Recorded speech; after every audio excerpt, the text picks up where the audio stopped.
தேவனுடைய ஆலயத்திலே உங்களை எல்லாரையும் பார்ப்பதில் மிக சந்தோஷம். கர்த்தர் உங்களை ஆசீர்வதிப்பாராக. புதிதாக வந்தவர்களை இயேசுவின் நாமத்தினால வாழ்த்தி உங்களை வரவேற்கின்றோம். இன்னைக்கு பாம் சண்டே அப்படிதாங்களே? பாம் சண்டேயா?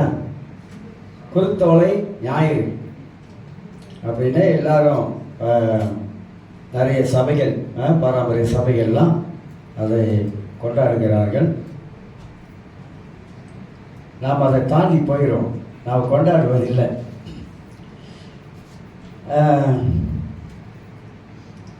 இந்த குருத்தோலை ஞாயிறு பெரும்பாலும் என்ன செய்வாங்க, கத்தோலிக்க மார்க்கத்தில் மற்ற பாரம்பரிய சபைகளில் அந்த ஓலை, அந்த தென்னை மட்டை, அது அந்த குரோஸ் மாதிரி செஞ்சு வீட்டில் மின்னுக்கு வாசப்படல கொண்டாந்து அதை வச்சிருப்பாங்க, அப்படி செய்வாங்க. இந்த காலங்களில் ஜெருசலேமில் ஆண்டவராக இயேசு கிறிஸ்து கழுதை மேலே ஏறி வருவார். யூதர்கள் அந்த காலத்தில் குதிரையை பாய்க்க மாட்டாங்க, புறஜாதிகள் தான் குதிரையை பாய்ப்பாங்க. யூதர்கள் பெரும்பாலாக கழுதையை தான் பாய்ப்பாங்க. பெரிய பெரிய ராஜாக்கள் கூட கழுதை தான் பாய்ப்பாங்க. மருதைக்கா பழைய ஏற்பாட்டில் பாருங்க, கழுதை மேலே ஏற்றி தான் அவனை சுற்றி கொண்டு வந்தாங்க. பெரும்பாலும் முக்கியமானவர்களை கழுதை மேலே ஏற்றி தான் கொண்டு வருவாங்க. ஸோ அப்படி அந்த காலத்தில் இருந்தது. அப்போ அந்த டைமில் இயேசு எருசலேமுக்குள்ளாக வரும் பொழுது, எருசலேமில் யூதர்களை ஏறக்குறைய ஒரு 2,00,000 பேர்கிட்ட சொல்கிறாங்க. 2,00,000 பேர்கிட்ட யூதர்கள் எல்லாருமாக எருசலேமுக்குள்ளே இருக்கிறாங்க. இப்போ அந்த டைமில் இயேசு கழுதை மேலே ஏறி வரும் பொழுது எல்லாருமாக யூதர், அதாவது இயேசு யூதருக்கு ராஜா என்று சொல்லி அவர்கள் எல்லாருமாக ஓசன்னா என்ற வார்த்தையை பயன்படுத்தினாங்க.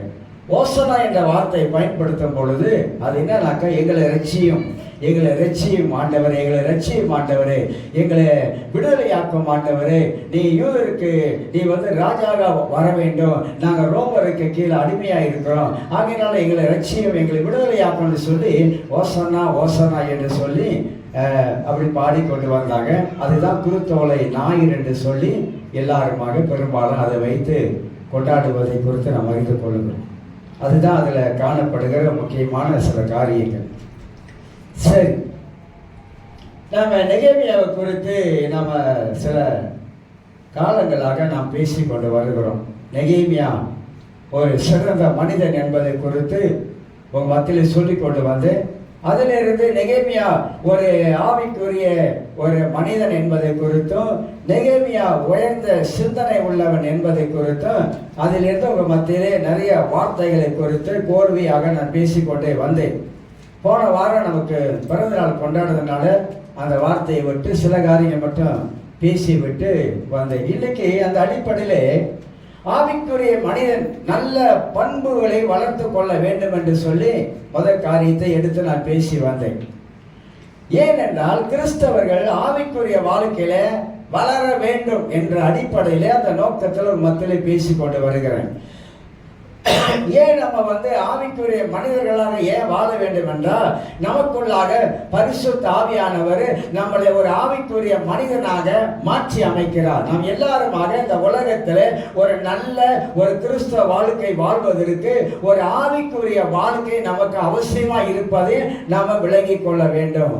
இரண்டாவது நாள் உங்க மத்தியில் சொல்லும் பொழுது, கிறிஸ்தவர்கள் நல்ல ஒரு பண்புள்ளவர்களாக இருக்க வேண்டும், நல்ல பண்புகளை வளர்த்து கொள்ள வேண்டும் என்ற காரியத்தை உங்க மத்தியிலே நான் பேசி வந்தேன். அடுத்தது உங்க மத்தியிலே நான் மூன்றாவது சொல்லும் போது, நல்ல பண்பு உள்ளவர்கள் நல்ல கனிகளை கொடுப்பாங்க அப்படின்ற காரியத்தை பேசினேன். நல்ல கனிகள் நம்முடைய வாழ்க்கையில உண்டாக வேண்டும் என்று சொல்லி மூன்றாவது காரியமா பேசினேன். நாலாவது உங்க மத்தியிலே இன்றைக்கு நான் பேசும்போது, தேவனுடைய வார்த்தையின் மூலமாக வாழ்க்கை திரும்புகிறதா? இது ரொம்ப ரொம்ப ஒரு முக்கியமான ஒரு காரியம். நெகேமியா தன்னுடைய வாழ்க்கையிலே, அவருடைய வாழ்க்கையில பல காரியங்கள் இருக்குது. பிற்பாடு அதை நம்ம ஒன்று ஒன்றா ஆராய்ச்சி சில காரியம் சொல்லலாம். அவன் எப்படி தன்னுடைய வாழ்க்கையில ஒரு ஆவிக்குரிய மனிதனாக இருந்து எப்படி ஆவிக்குரிய தலைமைத்துவத்தில் அவன் எப்படி செயல்பட்டான் என்பது நெகேமியா புஸ்தகம் நல்ல காரியங்களை நமக்கு கற்றுக் கொடுப்பதை நாம் அங்கே விளங்கிக் கொள்ள முடியும். ஆக என்றால் இந்த நெகேமியா தேவனுடைய வார்த்தைக்கு எவ்வளவு முக்கியத்துவம் கொடுத்தது போல நம்முடைய வாழ்க்கையில தேவனுடைய வார்த்தையின் மூலமாக வாழ்க்கை திரும்பிக் கொண்டு வருகிறதா என்பதுதான் நம்ம வாழ்க்கையில ஒரு கேள்விக்குறியா இருக்குது. எல்லாருடைய கையிலும், நான் அடிக்கடி சொல்றேன், எல்லாருடைய கையிலும் வேதாகமம் என்ற ஒரு புத்தகத்தை ஆண்டவர் கையில கொடுத்திருக்கிறார். இந்த வேதாகமத்தை ஒரு மனிதன் வாசிக்கும் பொழுது அந்த வேதத்தில் இருக்க தேவனுடைய சத்தியங்கள், அது தேவனுடைய வார்த்தை, அந்த தேவனுடைய வார்த்தை நம்முடைய வாழ்க்கையில பல விதங்களிலே அது கிரியை செய்யக்கூடியதாக காணப்பட வேண்டும் என்பதை அறிந்திருக்கிறோம். வார்த்தையின் மூலமாக வாழ்க்கை திரும்ப வேண்டும், வாழ்க்கை மாற வேண்டும், வாழ்க்கை கனி கொடுக்க வேண்டும், வாழ்க்கை ஆசீர்வாதமாக காணப்பட வேண்டும் என்பதை நாம் விளங்கிக் கொள்ளுகிறோம். இதுல நீங்க பார்க்கும்போது தேவனுடைய வார்த்தையை எப்படி நம்முடைய வாழ்க்கையில நாம் ஏற்றுக்கொள்ள ஆரம்பிக்கிறோம். பைபிள்ல தெசலோனிக்கே புத்தகத்துல வாசித்து பார்த்தா அன்றைக்கு அந்த காலங்களிலே தெசலோனிக்கே மக்கள் தேவனுடைய வார்த்தையை, அது தேவனுடைய வார்த்தை தான் அப்படின்னு சொல்லி அந்த வார்த்தையை ஏற்றுக்கொள்ள ஆரம்பித்தாங்க.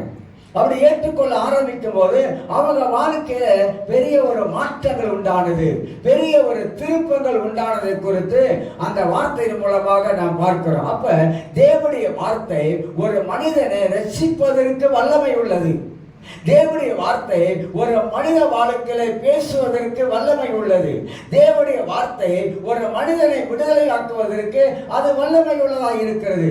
ஆகையினால் தான் கர்த்தருடைய வார்த்தைக்கு நாம் அந்த அளவுக்கு முக்கியத்துவத்தை நாம் கொடுக்கும் பொழுது அந்த வார்த்தை நம்முடைய வாழ்க்கையை மாற்றி அமைக்கக்கூடியதாக இருக்க வேண்டும் என்பதை நாம் நன்றாக அறிந்து கொள்ள வேண்டும். அதனால தான் வேதத்தை ஒரு நாள் தவறாமல் ஒவ்வொரு நாளும் வேதத்தை நாம் வாசிப்பதன் மூலமாக கர்த்தருடைய ஆவியானவர் அந்த வசனத்தின் மூலமாக, வார்த்தையின் மூலமாக நம்மோடு கூட அவனை இடைப்பட்டு கொண்டே இருக்கிறவராக இருக்கிறார். ஒரு மனிதன் வேதத்தை வாசிப்பதை விட்டுவிட்டால் அவனுடைய வாழ்க்கையிலே தேவனுடைய ஆவியானவர் அவன் வாழ்க்கையில வசனத்தின் மூலமாக கிரியை செய்வது கஷ்டமாயிரும்.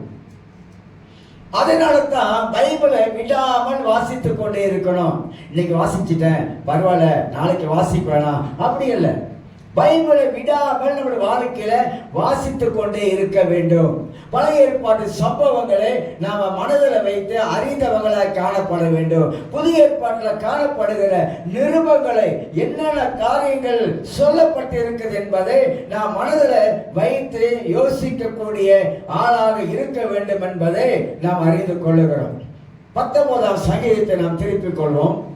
19ஆம் சங்கீதத்தை நாம் எடுத்துக்கொள்வோம். 19ஆம் சங்கீதத்தில் வசனம் 12ஆம் வசனத்தை வாசிக்கும் பொழுது தாவீது ரொம்ப அருமையான ஒரு வார்த்தையை இங்கு சொல்வதை குறித்து நாம் பார்க்கிறோம். 19ஆம் சங்கீதம் வாசிக்கிறேன். 19:12 வசனத்தை. தன் பிழைகளை உணர்கிறவன் யார்? மறைவான குற்றங்களுக்கு என்னை நீங்களாக்கும். மேல வசனத்தை வாசிக்கிறேன். 10ஆம் வசனத்துல அவைகள் பொன்னிலும் மிகுந்த பசு பொன்னிலும் விரும்பப்படத்தக்கதும் தேனிலும் தேன் கூட்டிலும் இருந்து ஒழுகும் தெளித்தேனிலும் மதுரம் உள்ளதுமாய் இருக்கிறது. எது? கர்த்தருடைய வார்த்தை. சொல்லிட்டு தான் 11ஆம் வசனத்துல அன்றையும் அவைகளால் அடியேன் எச்சரிக்கப்படுகிறேன், அவைகளால் கை கொள்ளுறதினால் மிகுந்த பலன் உண்டு. 2 வார்த்தை இந்த 11ஆம் வசனத்தில் சொல்லப்படுகிறது. அவைகளால் உமது அடியேன் எச்சரிக்கப்படுகிறேன். எவைகளால்? தேவனுடைய வார்த்தையின் மூலமாக நாம் எச்சரிக்கப்படுகிறோம். ஏன் எச்சரிக்கப்படுகிறோம்? நம்முடைய வாழ்க்கையில ஆவியானவர் வார்த்தையை கொண்டு நம்மளை எச்சரிக்கிறவராய் இருக்கிறார். அந்த எச்சரிப்பின் சத்தத்தை நாம கேட்பதனாலே நம்முடைய வாழ்க்கையில வருகிற தீமையிலிருந்து, பொல்லாப்பிலிருந்து, ஆபத்திலிருந்து நம்முடைய வாழ்க்கையிலே நாம விலகி போகிறோம், விடுதலையாக்கப்படுகிறோம், பாதுகாத்துக் கொள்ளுகிறோம். இதெல்லாம் இந்த வார்த்தை நம்முடைய வாழ்க்கையில பேசக்கூடியதா இருப்பதை நாம் பார்க்கிறோம். ஆகினால் தான் தன் பிழைகளை உணர்கிறவன் யார்? அப்ப வார்த்தை நம்ம வாழ்க்கையில எவ்வளவாக பலன் கொடுக்கிறது, நன்மைகளை கொடுக்கிறது, ஆசீர்வாதங்களை கொடுக்கக்கூடியதாக காணப்படுகிறது. இப்படி சொல்லிட்டு தான் தன் பிழைகளை, தன்னுடைய தவறுகளை உணர்கிற மனிதன் யார் என்று சொல்லி சங்கீதக்காரன் சொல்வதை குறித்து நாம் இங்கே வாசிக்கிறோம். அப்ப மனித வாழ்க்கையில தவறை உணர்த்துகிறவர் பரிசுத்த ஆவியானவர். எப்படி உணர்த்துகிறார்? கடவுளுடைய தேவனுடைய வார்த்தையின் மூலமாக ஆவியானவர் நாம் உள்ளத்துக்குள்ளாக உணர்த்துகிறவராய் காணப்படுகிறார். அப்ப தவறுகள் உணர்த்தப்படும் போது வாழ்க்கையில ஒரு மனம் திரும்புதல் உண்டாகுது. தவறுகள் உணர்த்தப்படும் பொழுது அந்த தவறை நாம மீண்டுமாக செய்யாதபடிக்கு நம்முடைய வாழ்க்கையில ஆவியானவர் நம்மை பாதுகாக்கிறவராய் இருக்கிறார் என்பதை நாம் அறிந்து கொள்கிறோம். அப்போஸ்தலர் 2ஆம் அதிகாரத்திலே திருப்பிக் கொள்வோம். அப்போஸ்தலர் 2ஆம் அதிகாரத்திலே 37ஆம் வசனத்தை வாசிக்கும் போது வார்த்தை என்ன செய்கிறது, வார்த்தை எப்படி கிரியை செய்கிறது, வார்த்தை எப்படி உணர்த்துகிறது என்பதை குறித்து 2ஆம் அதிகாரம் 37 வாசிக்கிறோம் பாருங்க.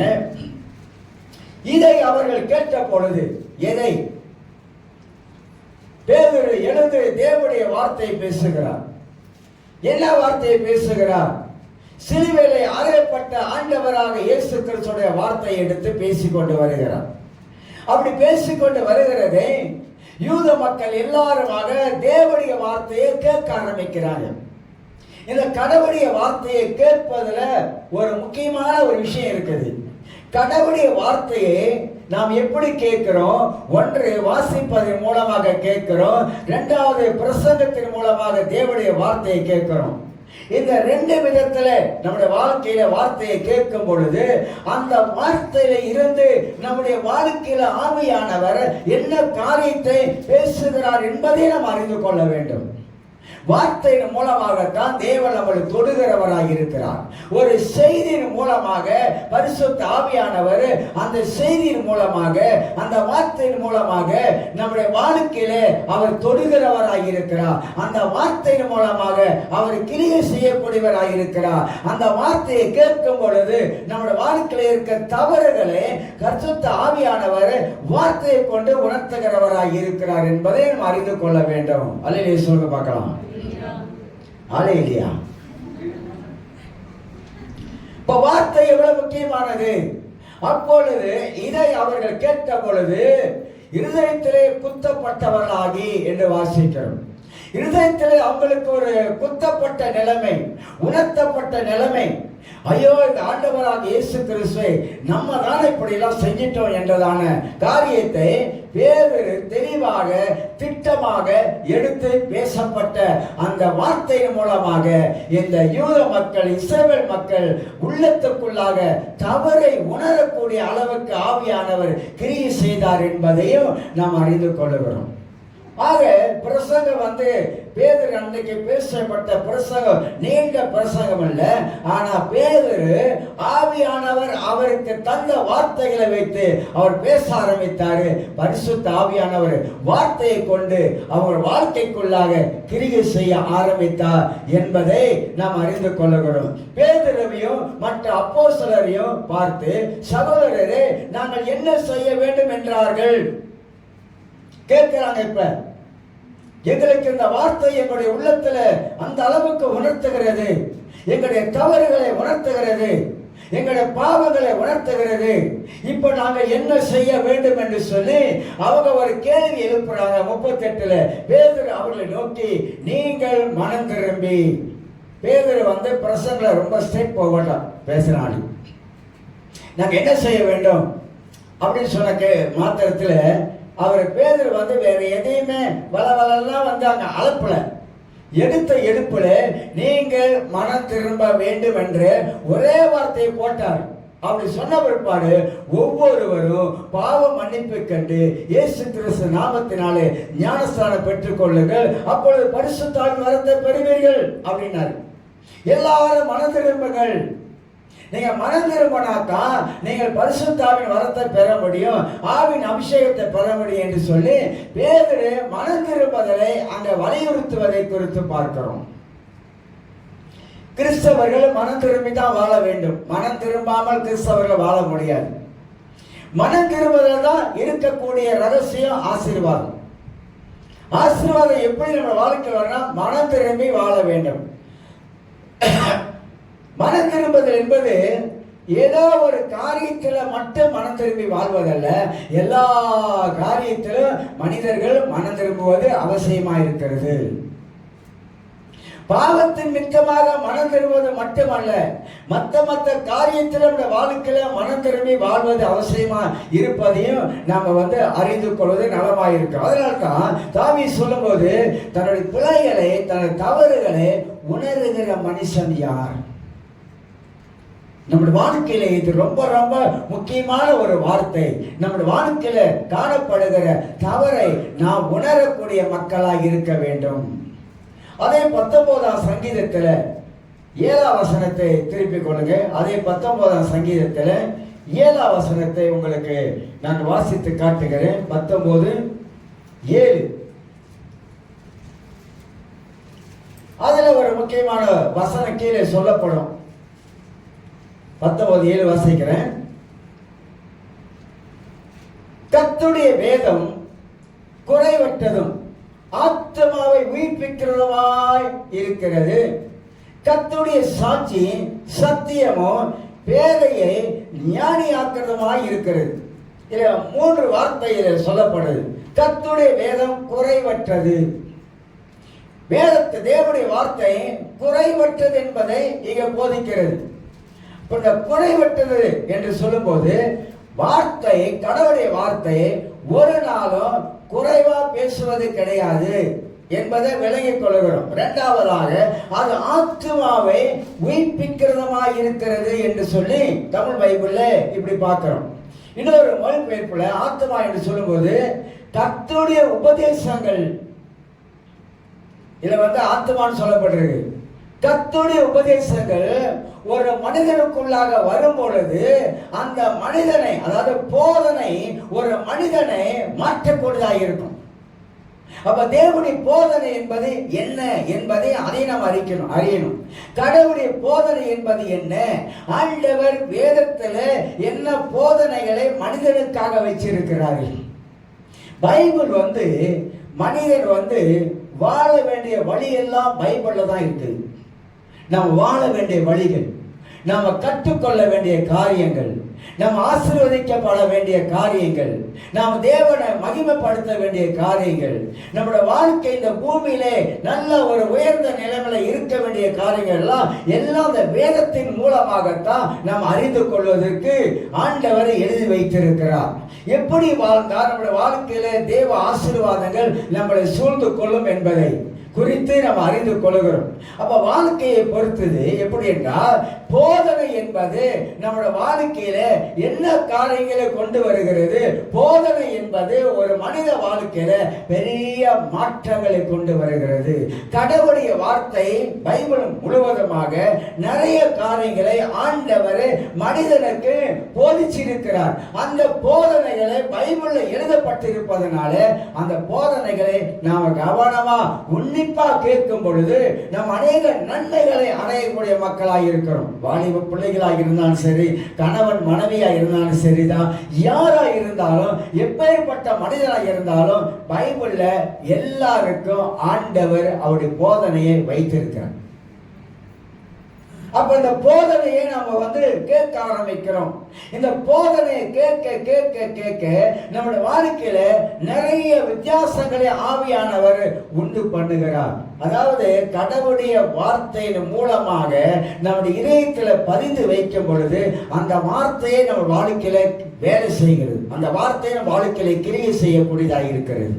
நீங்க எபிரேயர் நிருபத்துல 4ஆம் அதிகாரம், புக் ஆஃப் ஹீப்ரூ 4ஆம் அதிகாரத்தில் ஒரு வசனத்தை வாசிக்கிறேன். 12ஆம் வசனத்தை நீங்க திருப்பி கொண்டீங்கன்னா 12ஆம் வசனத்தில் ஒரு வார்த்தையை குறித்து இங்க அழகாக விவரிக்கிறது. 4:12 தேவனுடைய வார்த்தையானது அது ஜீவனும் வல்லமையும் உள்ளதாயும். முதல் காரியம், தேவனுடைய வார்த்தையை நம்ம படிக்கும் பொழுது நாம என்ன நினைக்கணும் மனதில்? அது ஜீவனும் அதுல வல்லமை இருக்குது. அப்ப தேவனுடைய வார்த்தையில ஜீவன் இருக்குது, உயிர் இருக்குது, அந்த வார்த்தையில வல்லமை இருக்குது. அப்ப உயிர் உள்ள வார்த்தை வல்லமை உள்ளதாக ஒரு மனிதனுக்குள்ளாக வரும் பொழுது அந்த மனிதனுடைய வாழ்க்கையை அது தொடுகிறது. எப்படிங்க ரட்சிக்கப்பட்டீங்க? ஒரு கூட்டத்தில் ரட்சிக்கப்பட்டேன், எப்படி ரட்சிக்கப்பட்டீங்க? கர்த்தருடைய வார்த்தையை கேட்டதனால, அந்த வார்த்தை எனக்குள்ளாக வந்து கிரியை செய்ததனால, ஆவியானவர் வார்த்தையை கொண்டு என் வாழ்க்கையில பேச ஆரம்பித்தாரு, நான் ரட்சிக்கப்பட்டேன்னு சொல்லி சொல்ல ஆரம்பிக்கிறோம். அப்படிதான் பைபிள் முழுவதுமாக சுவிசேஷங்கள் ஐரோப்பிய கண்டம் முழுவதுமாக பரவி செல்லுகிறது. பவுல் போகிற இடமெல்லாம் தேவனுடைய சுவிசேஷத்தை அறிவிக்கிறார். 3 மிஷனரி பயணங்கள் செய்கிறார். அப்ப கடவுளுடைய வார்த்தையை பேசுகிற இடமெல்லாம் மக்கள் வந்து தேவனுடைய வார்த்தை கேட்பதினால அவங்க வாழ்க்கையில ஆவியானவருடைய அந்த தொடுதல், ஆவியானவருடைய அந்த மாற்றம், ஆவியானவர் அவங்களை வந்து கிரியை செய்வதனால அவங்க இயேசுவை ஏற்றுக்கொள்ள ஆரம்பிக்கிறாங்க. எப்படி? வார்த்தையின் மூலமாக. அப்ப வார்த்தையில ஜீவன் இருக்குது, அந்த வார்த்தையில வல்லமை இருக்கிறது என்று சொல்லி வாசிக்கிறோம். அப்படி பிற்பாடு பாருங்க, இருபுறமும் கருக்குள்ள எந்த பட்டயத்திலும் கருக்கானதாயும். தேவனுடைய வார்த்தை ரொம்ப ரொம்ப ஷார்ப்பானது, 2 புறமும் கத்தி உள்ளது போல. அது ஒரு மனித வாழ்க்கையில வரும் பொழுது அது செய்ய வேண்டிய வேலை செய்யாமல் திரும்பாது. அதுக்கு தான் வார்த்தைக்கு நான் வந்து ரொம்ப எம்பசைஸ் பண்ணணும். வார்த்தைக்கு வந்து முக்கியத்துவம் கொடுக்கணும். தேவனுடைய வார்த்தைக்கு முக்கியத்துவம் கொடுக்கும் போது தேவனுடைய வார்த்தையின் மூலமாக நம்ம வாழ்க்கையில என்ன நடக்கும் என்பதை நாம் அறிந்து கொள்ளலாம். அது இருபுறமும் கருக்குள்ள ஒரு பட்டயம். அது போற வேலையை அதை செய்யாமல் திரும்பி வராது. அந்த வார்த்தை ஒரு மனிதனுக்குள்ளாக வரும் பொழுது அந்த வார்த்தை ஒரு மனிதனுக்குள்ளாக சுத்திகரிப்பு உண்டாக்குது. அந்த வார்த்தை ஒரு மனிதனுக்குள்ளாக ஒரு விடுதலையை கொண்டு வருகிறது. அந்த வார்த்தை ஒரு மனிதனை சிந்திக்க வைக்கிறது. அந்த வார்த்தை அந்த மனிதனுக்குள்ளாக நன்மையை கொண்டு வருது. வார்த்தையில அவ்வளவு ரகசியங்கள் உள்ளடக்கப்பட்டு இருக்கிறது. அதனால்தான் நம்ம சொல்லுகிறோம், வேத வாக்கியங்கள் எல்லாம் தேவனுடைய ஆவினாலே ஏவப்பட்டு எழுதப்பட்டது. அப்ப தேவ ஆவினால ஏவப்பட்ட எழுதப்பட்ட தேவனுடைய வார்த்தையை தான் நம்ம கையில வச்சிருக்கோம். அப்ப அந்த வார்த்தைக்கு நம்ம எவ்வளவு கனம் பண்ணணும், அந்த வார்த்தைக்கு எவ்வளவு முக்கியத்துவத்தை கொடுக்கணும், அந்த வார்த்தையை விடாமல் ஒவ்வொரு நாளும் எப்படி நம்ம வாசிக்க நம்ம பழக வேண்டும் என்பதையும் அறிந்து கொள்ளுகிறோம். 3வது ஒரு காரியத்தை அதில் பார்க்கிறோம், ஆத்மாவையும் ஆவியையும். ஆத்மாவையும் ஆவியையும் நான் சொல்லியிருக்கிறேன், மனிதன் ஆவி ஆத்மா சரீரம் உள்ளவன். ஆவிக்கு தேவை கடவுளுடைய வார்த்தை. இந்த ஆவியின் மனிதனுக்கு தேவனுடைய வார்த்தை ரொம்ப அவசியம். இந்த ஆவியின் மனிதன் பலன் உள்ளவனா மாறுவதற்கு தேவனுடைய வார்த்தை அவ்வளவு முக்கியமா இருக்குது. அதுதான் அவங்க ஆவியின் மனிதனுக்கு கிடைக்கிற ஒரு ஆகாரம். இந்த ஆவியின் மனிதன் ஒவ்வொரு நாளும் இந்த வேத வசனமாகிய ஆகாரத்தை உட்கொண்டு கொண்டே வர வேண்டும். பேதுரு சொல்லும்போது சொல்றாரு, இந்த வேத வசனமாகிய பால் அப்படின்றார். அது பாலுக்கு ஒப்பிடுகிறது. ஏன்னா ஒரு மனிதனுக்கு, குழந்தைக்கு எப்படி பால் தேவைப்படுகிறதோ தன் சரீர வளர்ச்சிக்கு, அது போல நம்முடைய வாழ்க்கையில இந்த ஆவிக்குரிய ஆகாரம் வளர்ச்சிக்கு தேவை, உள்ளான மனிதனுக்கு தேவை. ஒரு சாத்தானை ஏத்து நிற்கனா வேத வசனம் நமக்கு தெரியணும், வேத வசனம் நமக்கு அவசியமா இருக்கிறது. எல்லா வசனத்தை எடுத்து நம்ம வந்து பயன்படுத்த முடியாது. நம்ம அதையும் நம்முடைய வாழ்க்கையில நம்ம அறியணும். 2வது அதுல போடப்பட்டிருக்கு ஆவியும் ஆத்மாவும். நான் ஏற்கனவே சொன்னேன், இந்த ஆத்மாக்குள்ள நடக்கிற போராட்டம், மனம், அறிவு, உணர்வு, சித்தம், இதுக்குள்ளாக மனிதனுக்குள்ளாக ஒரு போராட்டமே நடக்குது. டெய்லி நடக்குது, ஒவ்வொரு நாள் நடந்து கொண்டு இருக்குது. இந்த ஆத்மா தான் இந்த ஆவியை வளர விடாமல் நிறைய காரியத்துல நம்மளை தடுக்குது, தடுத்து உட்கார வைக்குது. இன்னைக்கு ஜெபம் பண்ண வேணாம், அது என்ன சொல்லுது, இந்த ஆத்மா சொல்லுது, மனம் சொல்லுது, பரவாயில்ல இன்னைக்கு ஜெபம் பண்ணலாம், நாளைக்கு ஜெபம் பண்ணிக்கலாம்.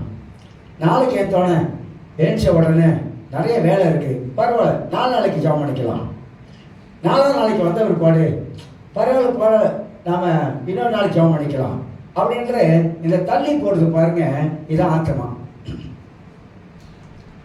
இன்னைக்கு பைபிள் வாசிச்சிட்டோம், 2 அதிகாரம் வாசிச்சிருக்கோம், ஓகே தான், நாளைக்கு வாசிக்க வேணாம், என் மனசு சொல்லுது பாருங்க, பரவாயில்ல இன்னைக்கு வாசிக்கலாம், என்ன நாளைக்கு வாசிப்போம், இதான் 4 அதிகாரம் வாசித்துமே, இல்லை ஒரு அதிகாரம் வாசிட்டோமே, அதனால பரவாயில்ல அப்படின்னு தள்ளி போடுது பாருங்க.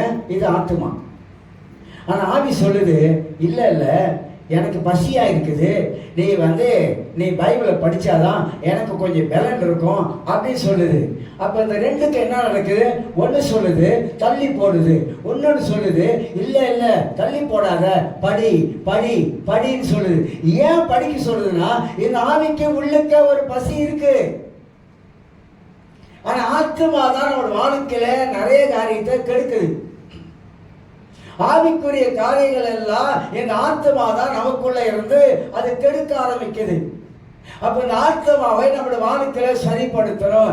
எதெல்லாம் அந்த ஆத்மா முடியாதுன்னு சொல்லுதோ, எதெல்லாம் நாளைக்கு தள்ளி போடுது, அதை பார்த்து சொல்லணும், நான் நாளைக்கு தள்ளி போட மாட்டேன், நான் இன்னைக்கு தான் செய்வேன்னு செஞ்சு பாருங்க. அந்த ஆத்மா சொல்றதை நீங்க மேற்கொள்றீங்க.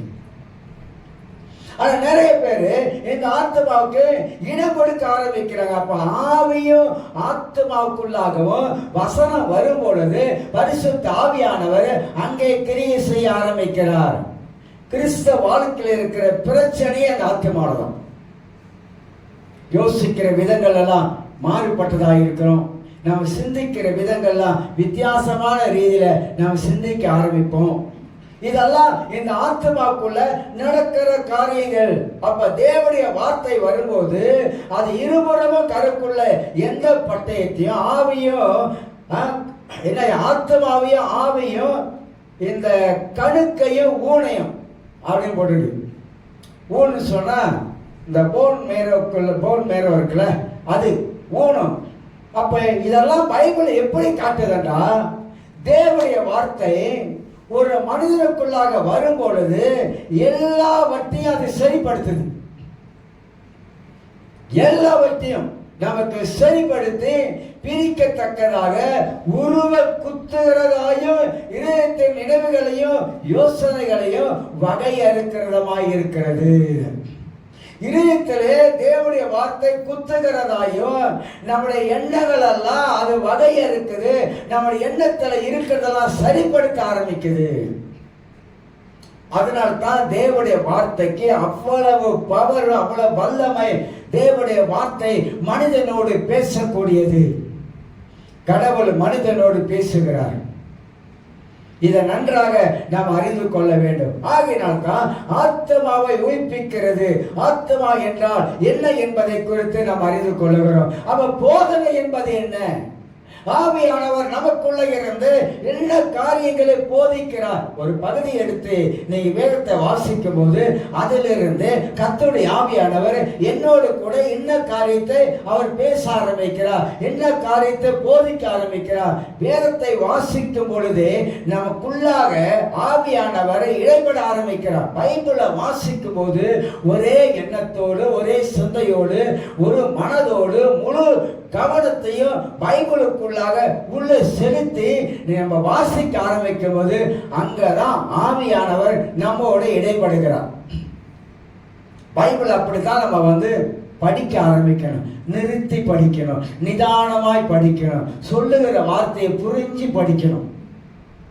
இந்த மாதிரி நம்முடைய வாழ்க்கையில நாம் செயல்படும் பொழுது ஆவியானவர் வார்த்தையை கொண்டுதான் நம்ம வாழ்க்கையில கிரியை செய்கிறார் என்பதை அறிந்து கொள்கிறோம். அப்ப போதனை என்பது என்ன? நீதிமொழிகள் புஸ்தகத்துல போதனை என்றால் என்ன? ஆண்டவர் என்ன காரியங்களை நம்ம வாழ்க்கையில போதிக்க விரும்புகிறார். 1ஆம் அதிகாரத்துல நீதிமொழிகள் 1ஆம் அதிகாரம் 1ஆம் வசனத்தை 2ஆம் வசனம் வாசிக்க. தாவீது குமாரனும் இஸ்ரவேலின் ராஜாவுமாகிய சாலமோனின் நீதிமொழிகள் இவைகளால் ஞானத்தையும், எவைகளால்?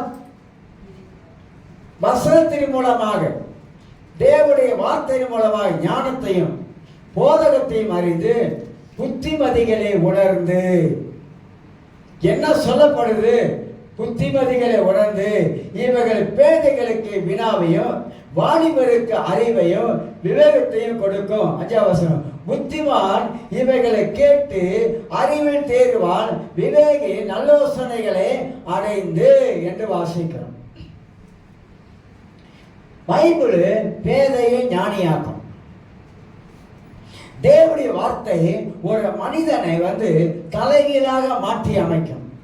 அனுதினம் நமக்கு தேவையான அறிவுரைகள், அனுதினம் நமக்கு தேவையான ஆலோசனைகள், அனுதினமோ நமக்கு தேவையான புத்தி, அனுதினமோ நாம் பெற வேண்டிய ஞானம் எல்லாம் இந்த பைபிள்ல தான் இருக்குது. கிறிஸ்துவே நமக்கு ஞானமாய் இருக்கிறார் என்று வேதம் சொல்லுகிறது. கிறிஸ்துவே நமக்கு ஞானம், கிறிஸ்துவே நமக்கு மீட்பாய் இருக்கு. அவருக்குள்ள எல்லாமே இருக்குது. அப்ப வசனத்தின் மூலமாக, இந்த போதனையின் மூலமாக நாம் என்ன ஆண்டவர் நமக்கு உணர்த்துகிறோம். போதனை மக்களுக்கு முக்கியம், அது அவசியமானது ஒன்று.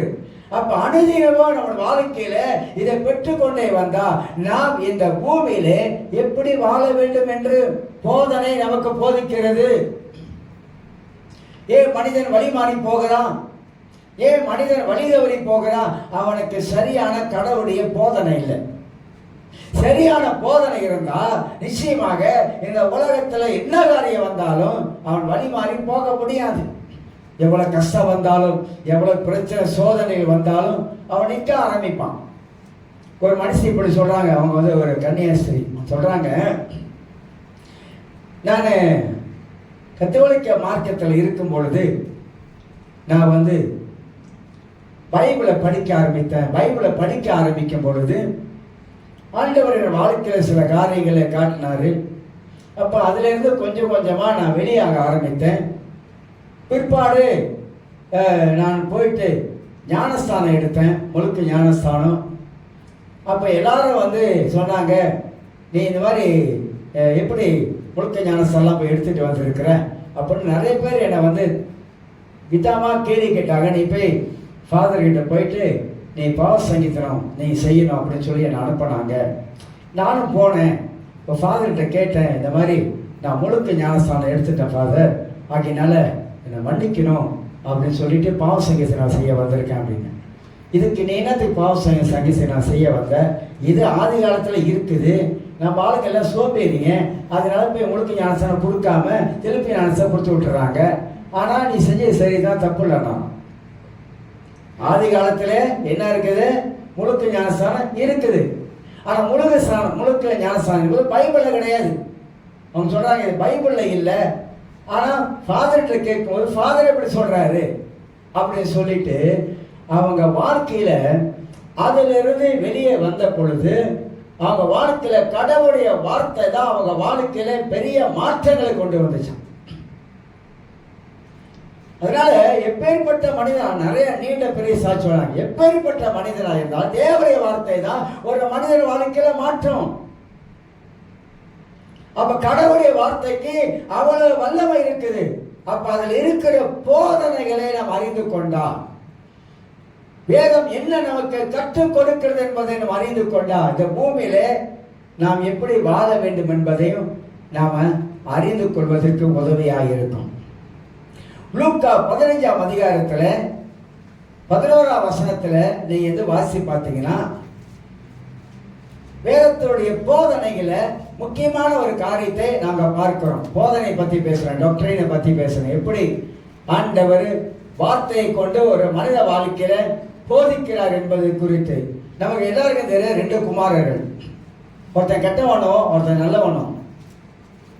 இப்படி 2 குமாரரை பத்தி நான் ஏற்கனவே சொல்லியிருக்கிறேன். ஆனால் சில காரியத்தை உங்களுக்கு காட்டுகிறேன். இதுல அடங்கி இருக்கிற போதனை என்ன? ஆண்டவர் இவங்க 2 பேரை வைத்து நமக்கு என்ன போதனையை ஆண்டவர் கற்றுக் கொடுக்கிறார் என்பதை அறிந்து கொள்ள வேண்டும். அண்ணன் தம்பி, மனம் திரும்பினவன், மனம் திரும்பாதவன். மனம் திரும்பாதவன் ஒருத்தன் வீட்டிலேயே இருக்கிறான், மனம் திரும்பினவன் அவன் தன் அப்பா கிட்ட திரும்பி வருகிறான். அப்ப 2க்கு என்ன வித்தியாசம் அப்படி கேட்டீங்கன்னா, போதனையை கேட்டு அதை அலட்சியம் பண்ணுகிறவர்கள், போதனையை கேட்டு மனம் திரும்பி வருகிறவர்கள். ஒருத்தன் அப்பாவோட சொத்தை எடுத்துக்கிட்டு அவன் உலகத்துல போயிட்டு உதாரியா வாழ்ந்துட்டு அவன் குத்தப்பட்டு மனம் வருந்தி உணர்த்தப்பட்டு நான் மீண்டுமாக அப்பா கிட்ட போகிட்டு வருகிறவன் அவன் மனம் திரும்பின மனிதனாக வருகிறான். அப்ப இதுல ஆண்டவர் என்ன கற்றுக் கொடுக்கிறாரு? நாம கடவுளை விட்டுட்டு நாம் உலகத்துல போயிட்டு உலகத்தின் சிற்றன்பர்களை அனுபவிக்க ஆரம்பித்தா வாழ்க்கையில எல்லாமே இழந்து போயிடும். ஒரு மனிதன் தேவனை விட்டு அவன் உலகத்துக்குள்ள போனாக்கா அவன் உலகத்துல போகும்போது அவன் பாவத்துல விழ ஆரம்பிக்கிறான். அப்படி பாவத்தில் விழ ஆரம்பிக்கும் போது அவன் வாழ்க்கையில ஆசீர்வாதங்களை இழக்க ஆரம்பிக்கிறான். அப்ப தேவன் இந்த வார்த்தையின் மூலமா என்ன நமக்கு கற்றுக் கொடுக்கிறாரு? நீ கடவுளை விட்டு நீ போயிடக்கூடாது, நீ உலகத்துக்குள்ள போயிடக்கூடாது. ஏன்னா நீ உலகத்துக்குள்ள போயிட்டனாக்கா அது உலகம் ஒரு பாவம். அந்த பாவம் உன்னை பிடிக்க ஆரம்பித்தா உன் வாழ்க்கையில நஷ்டத்தை நீ அனுபவிப்பாய், ஆசீர்வாதத்தை நீ இழந்து போய் என்ற ஒரு போதனையை ஆண்டவர் இதன் மூலமா கற்றுக் கொடுக்கிறார். அப்ப நமக்கு நன்றாக அறிய வேண்டும், போதனை கேட்டு அதன்படி வாழ்பவன் வாழ்வடைவான். போதனையை கேட்டு அதன்படி வாழாதவன் தன் வாழ்க்கையில நிறைய நன்மைகளை நிறைய ஆசீர்வாதங்களை அவளை இழந்து போகக்கூடியவனா காணப்படுவான். அப்ப வாழ்க்கையில வேதனையை அனுபவிக்கக்கூடிய சூழ்நிலை வந்துடும். அதனால தாங்க நம்ம வலியுறுத்தணும், கர்த்தருடைய வார்த்தையை விட்டு வழி விலகி போயிடாதீங்க. தேவன் நமக்கு என்ன போதிக்கிறார், என்ன கற்றுக் கொடுக்கிறார் என்பது நமக்கு தெரியும். சில வேளையில் நம்முடைய இஷ்டம் போல நம்முடைய விருப்பம் போல சில காரியங்களை நாம் செய்யணும்னு நினைப்போம். ஆனால் அந்த விருப்பங்களும் அந்த காரியங்களும் கடவுளுடைய பார்வைகளை சரியில்லாவிட்டா நம்முடைய வாழ்க்கையில அதுவும் வேறு இழப்பாகிடும். இன்னைக்கு உலகத்தில் அப்படிதான் நிறைய சம்பவங்கள் நிறைய காரியங்கள் இன்னைக்கு நடந்து கொண்டிருக்குது. இதெல்லாம் நம்ம ரொம்ப கவனமா இருக்க வேண்டியது அவசியமா இருக்குது. நீங்க எரேமியா 23ஆம் அதிகாரத்துல எரேமியா புஸ்தகத்துல பார்த்து முடிப்போம். எரேமியா 23ஆம் அதிகாரத்துல வாசிக்கிறேன். 23 29ஆம் வசனத்தை, என் வார்த்தை அக்கினியை போலும் கண்மலையை நொறுக்கும் சம்மட்டியை போலும் இருக்கிறது அல்லவோ என்று கர்த்தர் சொல்லுகிறார். என் வார்த்தை எப்படியா? அக்கினியை போலும், நெருப்பு போல. தேவனுடைய வார்த்தை நெருப்பு போல, அது சம்மட்டியை போல, ஒரு ஆமரை போல அது அடிச்சு நொறுக்கக்கூடியது. அப்ப வேத வசனம் நமக்கு என்ன கற்றுக் கொடுக்கிறது? இதன் மூலமா என்ன நம்ம தெரிந்து கொள்கிறோம்? கடவுளுடைய வார்த்தைக்கு ஒரு மனிதன் கீழ்ப்படிந்து வாழ்வது அவசியம். யாருக்கு கீழ்ப்படுகிறோமோ இல்லையோ, ஆண்டவருக்கு ஆண்டவர் வார்த்தைக்கு நம்ம கீழ்ப்படிதான் மற்றவங்க எல்லாருக்கும் நம்ம கீழ்ப்படிஞ்சு போயிடுவோம். அதுலதான் விஷயம் இருக்குது. அப்ப தேவனுடைய வார்த்தைக்கு கீழ்ப்படியாதவன் எப்படி ஆவிக்குரிய வாழ்க்கையில ஒரு வளர்ச்சி அடைய முடியும்? தேவனுடைய வார்த்தைக்கு கீழ்ப்படியாத ஒரு மனிதன் எப்படி ஆவிக்குரிய மனிதனாக மாற முடியாது. அப்ப தேவனுடைய வார்த்தைக்கு நம்ம கீழ்ப்படிய தேவன் நம்மளை ஆசீர்வதிப்பாரு. இன்னைக்கு 1 சாமுவேல் புஸ்தகத்துல 15ஆம் அதிகாரத்துல 22ஆம் வசனத்தை நீங்க வாசிக்கும் போது அங்க சவுலை பத்தி சாமுவேல் ஒரு முக்கியமான ஒரு காரியம் சொல்லுவார். 2 சாமுவேல் புஸ்தகத்துல 1 சாமுவேல் புஸ்தகத்துல 15ஆம் 2 சாமுவேல் மன்னிக்கணும் 2 சாமுவேல் புஸ்தகத்துல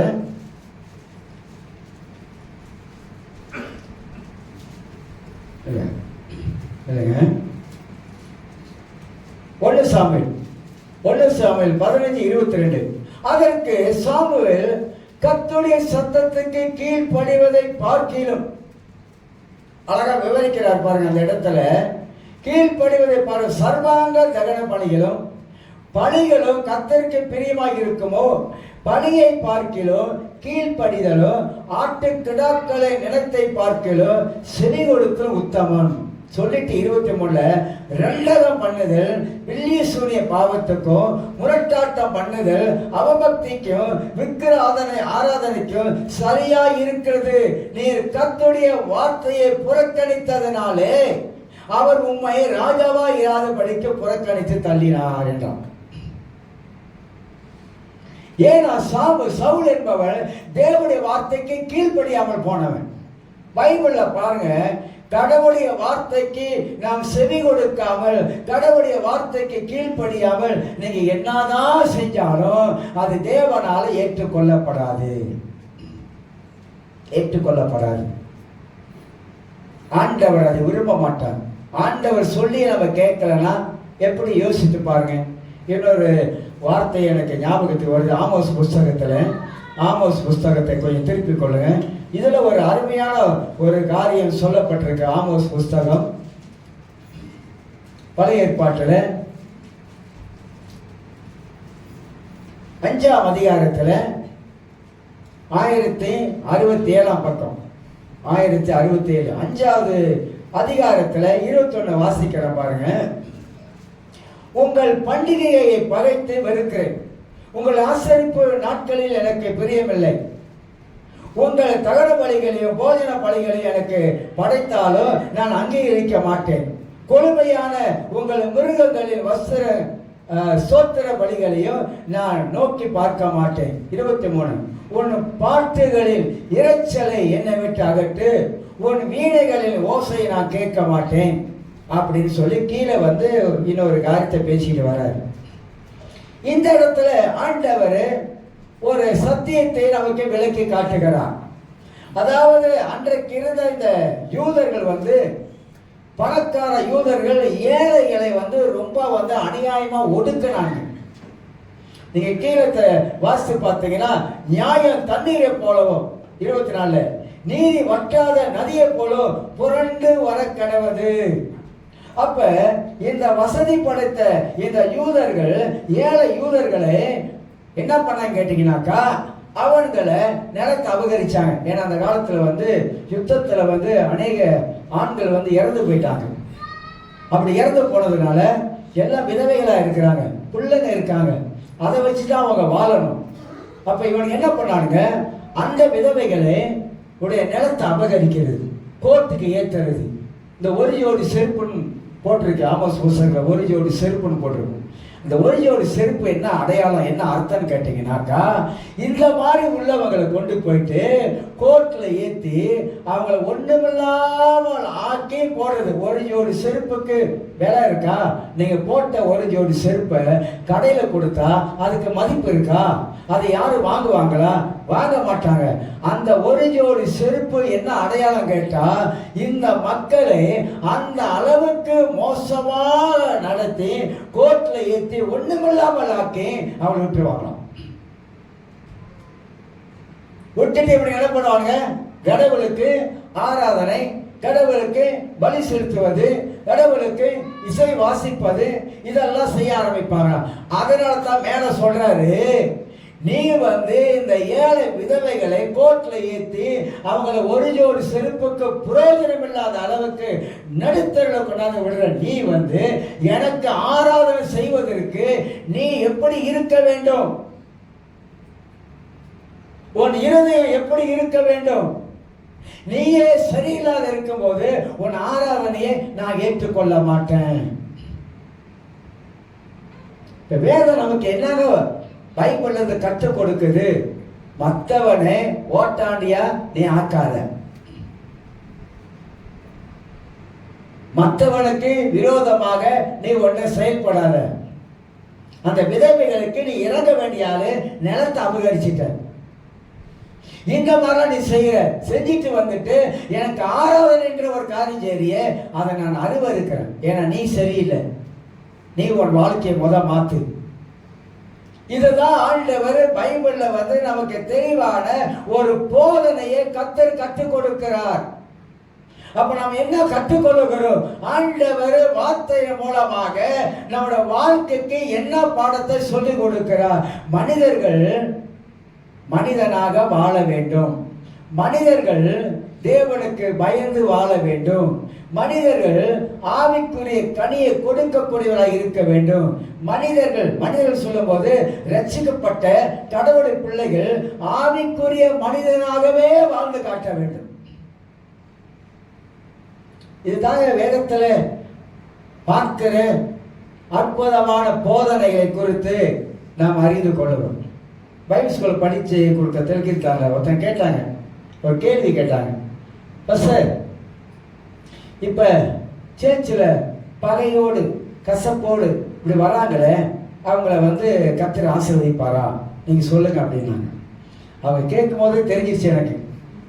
அவங்க சேர்ச்சில் உள்ள, நான் சொன்ன பாடத்திற்குள்ள கேள்விப்பட்டதை கேட்கணும், அதை தவிர்த்து வேறு எந்த கேள்வி கேட்கக்கூடாது அப்படின்ட்டான். நான் சொன்னேன், எந்த சேர்ச்சில் பகை இல்லாத ஒரு கிறிஸ்தவனை நீங்கள் காட்டுங்க உலகத்தில், காட்டுங்க. எந்த சேர்ச்சில் பகையே இல்லை சொல்லுங்க. எல்லாம் அன்புல பிணைஞ்சி புடிஞ்சி பிறண்டுகிட்டு இருக்காங்க, சொல்லுங்க பார்க்கலாம் அப்படின்னு. அதோட நிப்பாட்டாங்க வாங்க. ஏன்னா மனிதர்களோட வாழ்க்கையில இந்த கசப்பு, இந்த வெறுப்பு இதெல்லாம் வந்து அவங்க வாழ்க்கையில இருக்கும். அப்ப நான் சொன்னேன், இந்த கசப்பு வெறுப்போட வந்து அவங்க தேவாலயத்தில் சோத்திர ஆண்டவர்னா, நீ நிறுத்துவ சோத்திரத்தை ஒரு ஆண்டவர். அப்படி இன்னொரு உதாரணம் சொன்னேன். நீங்க காணிக்க போட வரும்போது தானே, அப்படின்னு பைபிள் தானே சொல்லுது, காணிக்க போட நீ வரும்போது இயேசுவே சொல்றாரு, அங்க நில்லு, போய் ஒரு சகோதரனோடு கூட முதல் ஒப்புரவாகு அப்படின்றாரு. ஏன் ஒப்புரவாக சொல்றாரு? உன் சகோதரனோட கூட உனக்கு மன வருத்தம் இருப்பதனால முதல் ஒப்புரவாகிட்டு அந்த காணிக்கையை கொண்டாந்து எனக்கு கொடு. ஏன்னா காணிக்கை என்னுடையது, என்னுடைய காணிக்கை நான் உங்ககிட்ட இருந்து நான் அங்கீகரிக்க வேண்டும் என்றால் முதலாவதாக நீ சுத்தமாக வேண்டும். உன் இதயத்தில் கசப்பு இருக்கக்கூடாது, உன் இதயத்தில் வெறுப்பு இருக்கக்கூடாது. இதெல்லாம் நீ ஒப்புரவாகிட்டு காணிக்க போடுற காணிக்க நான் ஏற்றுக்கொள்றேன் அப்படின்னு சொன்னேன். இப்ப அதில் என்ன கற்றுக்கொள்றோம்? அப்ப இன்னொன்று சொன்னேன், நான் இப்படி சொன்னேன், இறங்கி போவதும் இறங்கி போவாத இருப்பதும் நம்ம கிட்ட இருக்கு. நான் இறங்கி போய் என்னை மன்னிச்சிருக்க சொல்வதும், நான் வந்து இறங்கி போக மாட்டேன் அப்படின்னு நான் வந்து அப்படியே இந்த பாறைக்கல் போல நிற்கிறதும் என்கிட்ட இருக்கு.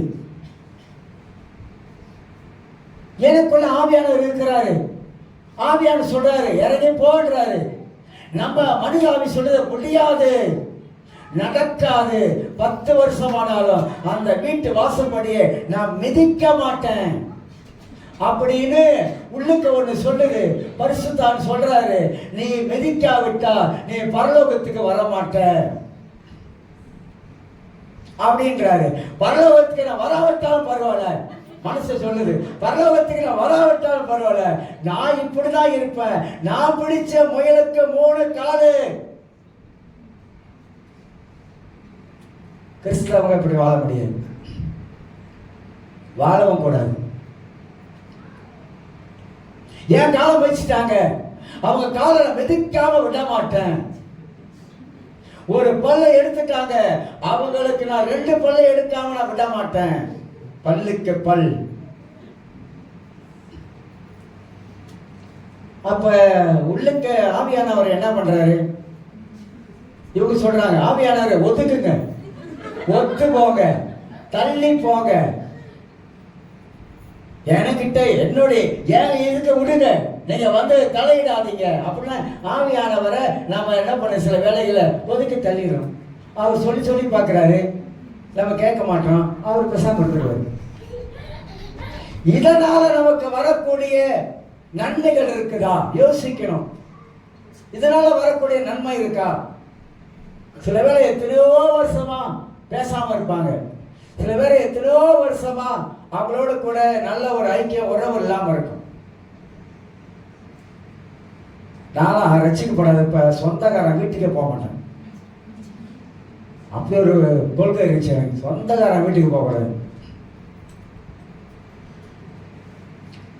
ஆனா ரசிக்கப்பட்ட பிற்பாடு எல்லா வீட்டுக்கும் போனேன். ஏன்னா எங்கள் வீட்டில் நான் தான் கடைசி பையன். நிறைய பேர் வந்து என்னை யாருன்னு தான் கேட்பாங்க. அப்போதான் தெரிஞ்சுக்கேன், எங்கள் அம்மாட்ட போயிட்டு யாருன்னு கேட்பாங்க.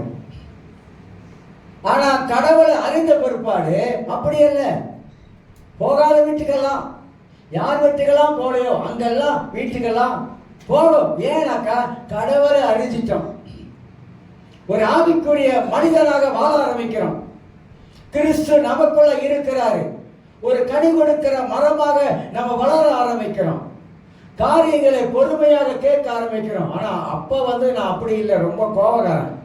எங்க அப்பாவே கெஞ்சுவாரு. ஆனா கடவுளை அறிந்த பிற்பாடு என் வாழ்க்கையில இப்ப சொல்றத, வீட்டுல சொல்றத உட்கார்ந்து நிதானமா பொறுமையா கேட்பேன். ஏன் கேட்கிறேன்? அவசரப்பட மாட்டேன். அப்ப வாழ்க்கையில இருக்கிற கனியை பார்க்கிறாங்க. நம்ம ஒரு ஆவிக்குரிய மனிதனா இருப்பதையும் பார்க்கிறாங்க. ஒரு காலத்துல வாழ்ந்த வாழ்க்கைக்கு இப்ப வாழுகிற வாழ்க்கைக்கு வித்தியாசத்தை பார்க்க ஆரம்பிக்கிறாங்க. இதுதாங்க ஆண்டவர் நமக்கு கற்றுக் கொடுக்கிற காரியங்கள். மனிதர்கள் இன்றைக்கு எப்படி வாழ ஆரம்பிக்கிறாங்க? மனிதர்கள் வாழ்க்கையை எப்படி வாழ வேண்டும் என்று தெரியாதபடி இப்படி வெறுப்பு, கசப்பு, பகை, இதெல்லாம் தயவு செய்து சொல்றேன். இயேசு வர போறாரு. 3வது உலக யுத்தம் நடக்கிறதுக்கு எல்லாம் நிறைய சாத்தியங்கள் வந்துகிட்டு இருக்குது. எல்லாம் நியூக்ளிய பம்பெல்லாம் ரெடி பண்ணி வைக்கிறாங்க. மிடில் கண்ட்ரி போடுறான், அங்கே சண்டை இங்கே சண்டை, இவன் போடுறான் அவன் போடுறான், இவன் புதுசாக ஒன்று போடுறான். இப்போ புதுசாக கண்டுபிடிச்சி எத்தனையோ 1200 மைல் 1500 மைல் போகக்கூடிய மிஷன்லாம் எல்லாம் ரெடி பண்ணி எல்லாம் நூதன நவீனமான காரியங்கள். இனி வருகிற உலகம் பயங்கரமா இருக்கும். இனி நம்ம பார்க்க போற உலகம் ஏற்கனவே பார்த்தது மாதிரி இல்லை. இப்ப பார்க்க போற உலகம் வித்தியாசமான உலகமாக காணப்பட போகுது. பஞ்சம், பசி, பட்டினி பெருக போகுது. பைபிள் சொல்ற வார்த்தையெல்லாம் நிறைவேறிக் கொண்டே வருகிறது. ஆனா கிறிஸ்தவராக நம்முடைய வாழ்க்கையில நாம் எப்படி வாழ வேண்டும் என்பதை நாம் அறிந்து கொள்ளணும். பணம் இன்னைக்கு இருக்கு, நாளைக்கு போயிடும். ஒரு எந்த மனிதனும் பணத்தை நம்பி வாழ்ந்துடக்கூடாது. கடவுளை நம்பி வாழணும். கர்த்தரை நம்பி வாழ்ந்தாதான் வாழ்க்கையில நம்ம ஆசீர்வாதமாக செழிப்பாக இருக்க முடியும். இதோடு நான் நிப்பாட்டுகிறேன். அப்ப ஒரு ஆவிக்குரிய மனிதனாக நம்முடைய வாழ்க்கையில வாழ வேண்டும் என்றால் இதெல்லாம் நம்முடைய வாழ்க்கையில வருவது அவசியம்.